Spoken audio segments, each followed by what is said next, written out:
This thought process shall encourage you onto the right path which leads to totality. The process of walking on this path is similar to that of a river flowing and merging into the ocean. When the river originates from its source, it has only one thought, one aim, one goal, and that is to flow as fast as it can and merge into the ocean. And only when it merges with the ocean does it attain peace. A similar bliss is experienced by a disciple on meeting a guru. You are like a river and I am an ocean. I am your guru and I accept that you are my disciple. This is why I say to you, come, I am standing here with open arms. An ocean with its expanse remains ready to welcome the river. The river originates in the mountains, flows over rocks, through valleys, over the plains, and with a great speed reaches the ocean and merges into it. It ends its journey at the same place where it had started from. When the bright hot rays of the sun fall on the shimmering surface of the ocean, the water evaporates, rises up, and forms clouds. The vaporized drop of water in the cloud knows that it is a part of the huge ocean and has to merge into it one day. It yearns to return to the ocean, but the wind blows it away. The cloud carrying the drop wanders here and there in the sky at the mercy of the harsh winds. The drop keeps pining to reach the ocean but does not know how to. And then the cloud strikes a mountain, a guru, a loud thunder reverberates through the skies, and the drop condenses back into water, the same form in which it had been a part of the ocean.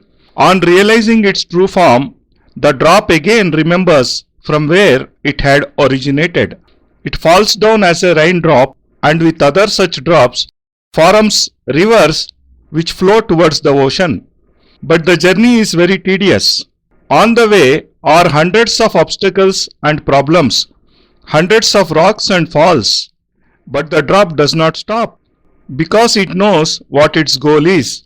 And thus, with a zeal and enthusiasm, it keeps moving forward along with other drops. Such is then its speed, such is then its force, that it washes away everything which comes in its way. Humans, animals, trees, and even entire villages. And the moment it merges with the ocean, it attains a unique peace, a soothing bliss, a great joy. For at that moment it knows that it has reached the place it had started from. It knows that it has achieved the desired totality. Similar is the relation between a disciple and a guru. I am a guru and you are a part of my soul. This is not your first birth. Even in your previous life, you are my disciple. I know you very well. You may not know me, you may not recognize me, but it is very much true that I am a witness to your previous 25 lives. I know you for the past 2500 years after the Buddha era. During these 2500 years, you came to me 25 times. Each time I called out to you and instilled enlightenment into you. Each time I stopped you from moving on the path of death. You are wandering about like a directionless cloud.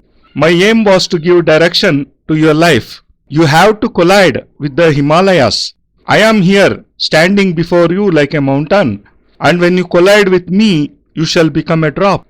Then you shall realize your true form. But in your way too, there are hundreds of obstacles. Your parents, brothers, sisters, wife, sons stop you from reaching the cool valleys of the Himalayas. They change the course of your path and force you to move towards a blazing desert. And when a drop falls on the desert sand, it gets lost in the sand forever. And I am cautioning you that this is not the path which you have to follow. You have to reach me, collide with me, for then only shall I be able to give you the form of a drop. I am a witness to your previous 25 lives. Each time I called out to you, made you my disciple and instilled into you knowledge and divine conscience. Each time I explained to you that you have to move on the path which leads to the heights of the Himalayas. but each time you ended up in a desert. You remained infatuated by your wife, your son, and your wealth. I tried to raise your life to higher planes, but you kept falling back lower and lower. And falling means embracing death. You never attained totality of life because it can be attained only by colliding with the Himalayas. I know which path is right for you, hence I am encouraging you onto it. This is why I am saying you do not have to stop in your life, nor do you have to think deeply. One does not know how much life is left and the journey is very long. The journey from the Himalayas, the Gangotri, to the ocean is thousands of miles long. If you are slow or indecisive, you cannot reach your destination. If the river flows very slowly, it shall dry up on its way itself. And if you stop dead like a dried up river, then there shall be no significance of your life. A river attains totality only by blending into the sea. You too have to move fast and you have to keep progressing, overcoming all obstacles which may be present on this path. And the moment you fuse your soul into mine, the moment you realize your true self by coming closer to me, you shall achieve eternal joy and divine conscience in life. I am not a guru who just preaches or wears saffron robes. I do not wish to have thousands of disciples wandering about with me. I am only trying to guide the people onto the right path from which they have deviated. You too have gone astray. This is why I am trying to make you realize that our relation is not merely physical. It is in fact a union of two souls. You are not my son, neither am I your father. You are neither my brother nor my relative.